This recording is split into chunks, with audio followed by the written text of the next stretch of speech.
Hey, what's going on guys? It's White Gaming, back again with some more Icarus. And today what we're going to be doing is going over a few things that people have mentioned in a lot of the comments on my videos recently, such as like, why are we using Stone Age tools? How come there's animals there if it's an alien planet? How come there's animals if we can't breathe? How come there's plants if we can't breathe the oxygen? And hopefully I'll be able to clear a lot of that up for you. Make sure you subscribe to the channel, drop a like on the video because we have plenty more Icarus to come. Also, we will be doing a giveaway of a beta key, which will give you access to all the beta weekends to try the game out for yourself.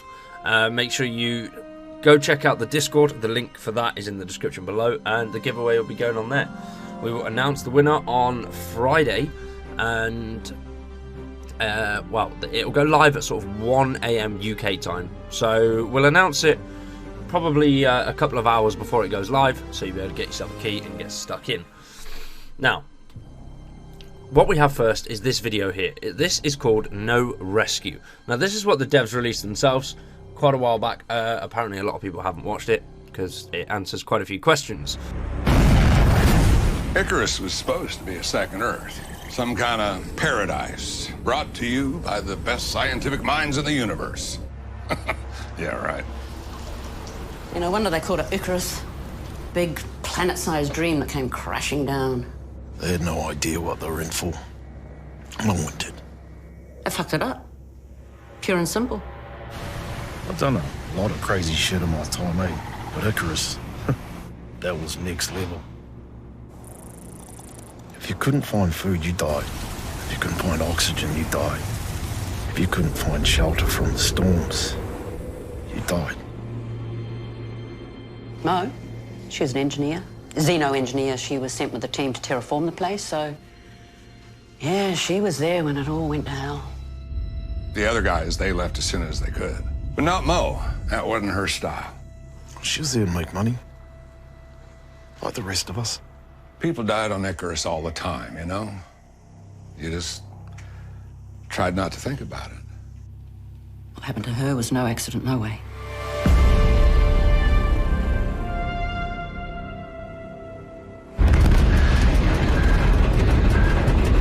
The journey to Icarus was brutal. It was 4 light years from Earth, 30 trillion miles, and 2 years in long sleep. I mean, talk about jet lag. We were the first cohort. We were the first wave of cowboys. You know, it was a whole new planet. It was unreal. Then reality kicked in. Oh, they opened up Icarus to prospectors when all the terraforming went to shit. So I signed on as soon as I could. She offered to drop with us. She wanted to show us around like was it her apartment or something. Well, I figure she just wanted to see how we do on the first drop. It was like going back in time and seeing the Earth 1 million years ago. The trees, the plants, the animals, they're from Earth. I mean, the bio team had adapted them after the terraforming went to shit, but Jesus Christ, it does your head in at first. Outside the zone, it was different. People always think that we had a bunch of advanced tech up there, but we had nothing. We spent everything just trying to get there. We're like cave people in spacesuits, those first few drops. If we needed shelter or tools or something, well, we had to make it ourselves. I barely made it back to the dropship alive that first time. Yeah, I got better, of course. I mean, Mo taught me some shit. She taught me how to build shelters, find oxygen. But the best thing she taught me was, you got to respect that planet. Not to fear it. She was smart. I mean, cocky as hell, but look, she'd been part of the terraforming group, right? So she knew the planet inside and out. I mean, literally, right? She spoke about it all the time, you know, about the first time terraforming it wasn't going to work. And about finding the first exotics. I'm just saying, doesn't it feel like a coincidence that they declared the planet uninhabitable just when they discovered the most valuable material in the universe? Weird, eh? Hey, I ain't complaining. I did okay out of it. It was the exotics that killed the terraforming. Screwed with the enzymes. Then again, they changed everything. I mean, without the exotics, there never would have been a first cohort. because it was all about the exotics. You find them, you sell them back at the station, you get more gear, you go back down, find more, drop, survive, and repeat. On Icarus, a handful of exotics would get you a new suit, a radar, a rifle. But on Earth, it would buy you anything you wanted. I talked about her mum and her brother all the time. Kind of life she could give them thanks to the exotics she'd found. She didn't stay because she needed the money. She'd made her money. She stayed because she loved it. We all did. It was addictive. She was addicted.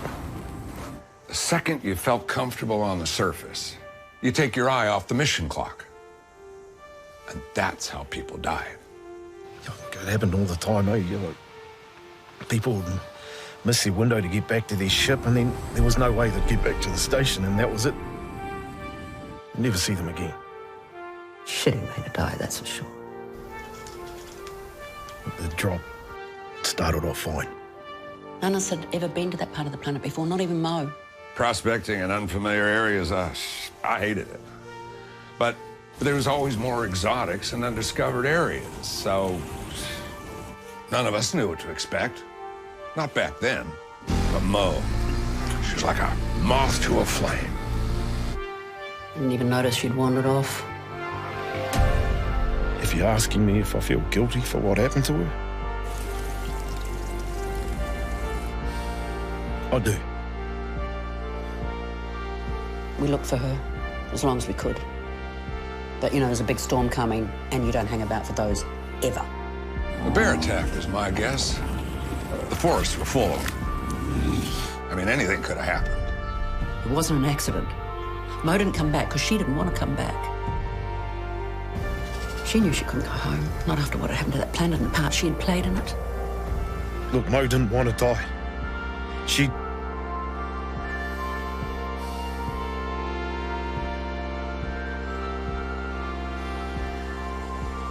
was right where she wanted to be. Ma, John, 你们好. How are you guys? You got a girlfriend yet, bro? Sorry, I haven't been in touch. My bad. Just want to say that I'm fine. Today is my last drop. I wish that maybe if the terraforming had worked, you could have been here. Not what people could have been here.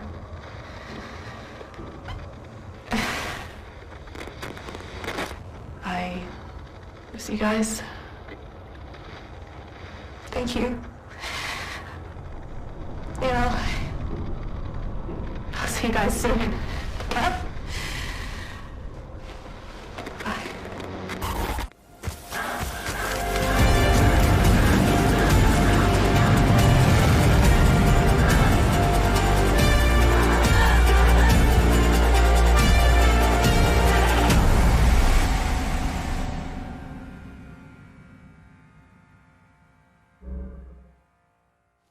So, you've just checked out that video, which goes over a lot of the main things.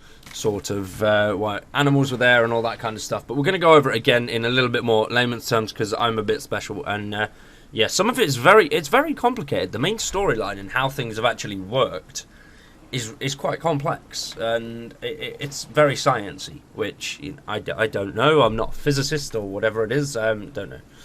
But Icarus was being terraformed to sustain life, as life on Earth is starting to fail, whether global warming, I don't know, but the Earth is collapsing, and we need to get people off Earth onto a new planet, which will sustain human life a lot better. Now, in simple terms, terraforming is transforming a planet to resemble Earth so it can sustain human life. Now, they did get halfway through that, so they were sustaining the human life and trying to sustain it. Obviously, first port of call is let's get plant life in and get plant life to work. And then let's get animals in and get animals to work. And then next up and finally would be humans. But once they got through the animal and plant life phase, they come across something called an exotic. Now, an exotic is a rare mineral which, on Icarus itself, is pretty useless. You can't really use it. But what you can do is take this up to your orbital station and trade it for better gear, then you get sent back to Earth where it is worth a monumental amount of money, which they're thinking may be able to sustain the Earth or just fund more projects. Now, why that initially cancelled the terraforming is I'm not really too sure. I'm pretty sure though, from what I've read and what I've seen, it is a money thing. So, you know, let's keep this to our let's keep it to the orbital stations, and we'll send it down to Earth for a monumental amount of cash, and the company gets richer and richer. You know, everything boils down to money. That's the world we live in. So that would explain quite a lot. You know, we can't have everybody here if this extremely valuable resource is everywhere, because then the price of that resource will just go down, and you know, big companies, they won't make the money from it. So that's what I think. Whether it's dangerous or not, I don't know. There's not really all too much around the exotics at the moment. Hopefully we will find out a lot more pretty damn soon, but we'll see. Now, for the oxygen situation, and obviously the life that's on Icarus already, from a part in the trailer you can see there is an alien there. There will be aliens in Icarus on parts that haven't been terraformed. So people were saying, oh, why are we just going to somewhere that looks like Earth? It's pretty boring. No, in the beta and everything like that, we haven't seen any of that. There is a snippet of something, as you can see just here. It sort of runs across the back of that main intro of the game, which is really cool. Don't know whether we'll see any more before release, or whether that's something the devs are holding in for us to see upon release is yet to be seen. But back to the point now. We're going on to aliens. That's a whole new video that I want to get into. So we'll do that at a later date when we have a little bit more information on what life may be on Icarus before we got there. But the parts we're in have already been terraformed, so they're semi-safe. Obviously, we've seen the bears, the wolves, and all that kind of stuff, which is really quite cool. Now, the reason they can survive, same as the plant life, is because they have been genetically modified to handle the atmosphere there. Why humans weren't genetically modified is yet to be told. Maybe that was the part where they got that point and then thought, okay, well, we're not going to modify the human genome because that's a lot of money, or we're going to do this, or maybe it just didn't work. But what we do know is, obviously, they have been genetically modified, so now they can sustain life on Icarus, and they'll be safe there. They can do what they want to do and just act as they would on Earth, which is pretty cool. It's obviously, like a lot of people said, it's just going to be the same thing. We're just going to see loads of wolves and stuff. That's the part where we're at. This is just the start. It's the tip of the iceberg, what we've seen so far. There is a lot more to come with Icarus, and it's going to be pretty damn cool. Whether we'll have aliens attacking our bases or not, don't know. Now, onto the oxygen point. A lot of people did say, why are animals there living and breathing, same as plant life, but there's no oxygen? There is oxygen, but apparently we can't handle it. The humans can't handle the oxygen that's there because there's certain minerals in it, and which is why we have to find the oxygen nodes and sort of put them into our suit to transform them into the breathable air that we will be using. So there's something in the air that humans don't react well to. Whether that's something that's emitted by the exotics, don't know. Could potentially be that. But it's something that they can't figure out how to implement into the humans to make them safe on Icarus. It's pretty damn cool, right? It's interesting. Now there's another point as well, which a lot of people have mentioned. Axes, all that stuff. Why are we going down in modernized spacesuits and modernized in spacecraft and all that stuff, but we can't actually use any good kit? The reason for that is the company that have come over to Icarus to try and terraform the planet have spent every last penny that they had to get there. So now they can't go back. This is a last-ditch effort. The astronauts that are there, and there's no going back. But there's a slight hole in that. If there's no money to go back, how are they sending the exotics back? But no, I don't know. Maybe it's obviously going to be cheaper to send exotics back than it is to send humans, because with exotics you've just got to, let's just put it in layman's terms, put it in a box and post it. That's it. You can't do that with a person, they'll die. I don't know, maybe. Maybe a good way to go on a cheap holiday. We're off point. So that is why we are using the Stone Age tools. We used every last resource to get there, and everything else is up on the orbital station that we need and that we want. But that's what we trade for exotics, which will get us a better chance and a better head start on the next drop, which is quite cool. So the more drops you do, the more gear you'll get, the better stuff, and the longer you'll be able to last. As we've seen in trailers and stuff, there's vehicles and all sorts of stuff. So there's so much that's untapped that we haven't seen yet, which is really cool, and I'm excited for that. Now, I think that wraps up a lot of the questions that I've had about the animal life, plant life, and all of that stuff. Now, session-based is... Obviously, this isn't about the actual planet itself. A lot of people are on about it being session-based, and that's quite an annoying thing, because you're going to be building loads of stuff, and then it's all going to go to waste. I don't know. Now, don't quote me on this, because I don't know if it's true, but I could have swore that I have seen something that it's just as people that go. So we'll be able to go back down, and what we built there, if you go back to the same area, would still be there. I'm not 100% if that is correct. So, yeah, it would be very cool if it is. Maybe that's something that's in the works, or maybe that's something that people would recommend. So, you know, you come back down to the same area to do whatever you want to do, and the base that you built earlier on is still there. And then we've just got to rebuild in new areas, or we now have new gear to sort of restructure what we built previously to handle the storms better, handle whatever's on the planet better. And also, along with that, the sessions are all sorts of different lengths. They're not one length. I mean, as we saw in the beta, one of them's like 21 days. Now, that's real time as well. So that is 21 days real world, which is really cool. You've got 3 weeks to do what you want to do. As long as you get out, it's fine. Now, you don't have to wait for those 3 weeks to be up. You can drop in, get what you want, and go back up to the spacecraft. So if you've got loads of exotics off the bat, then you can just go straight back up to the orbital station. Pretty damn cool. Pretty damn cool. Now, alongside that, there's going to be, upon release, we're not going to see these in any of the beta weekends, but there will be something called Outposts. Now, what these Outposts are pretty much the main game, but without a timer. So you can drop down, you've got the whole planet to explore, you can do what you want, and you've got a certain section which you can build in, and that is your section. You do what you want to do there. Really quite cool, right? I'm excited for the Outposts, just because then you can really get into the nitty-gritty of the building and build something that's truly stunning and absolutely vast, which I'm excited for that, because I'm going to do some absolutely amazing building. I can't wait to do it. It's going to look so damn cool. So excited. Now, one final thing that I wanted to touch upon is I have got... I can't even count the amount of comments that I've had with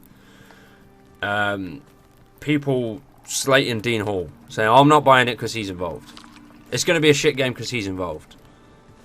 I don't know the situation with him and Daisy. I don't care to look it up, and I don't really care about the situation. What I care about is Icarus. Is Icarus going to be a great game? It looks great so far. Feels amazing so far. The beta weekend was brilliant. So that for me is... yeah, I don't really care. And I don't see why everybody else does. You know, people make mistakes. If there was a mistake, I'm not going to go into it because I don't know what happened. But if there was a mistake made, people made mistakes, and, you know, so what? Who cares? He's one man. It was, from what I've seen, it was ditching Daisy at a certain critical point or whatever. It's one man. It's a job, you know? You can move on, you can get a different job. You can't blame one person for everything going wrong. And even if it was that one person, everyone deserves a second chance, you know, just move on, get over it. I don't quite understand the animosity towards the guy. He's trying to make a great game, he's trying to keep people happy. Fucking fair play to the dude, fair play. He's coming back in despite all the criticism.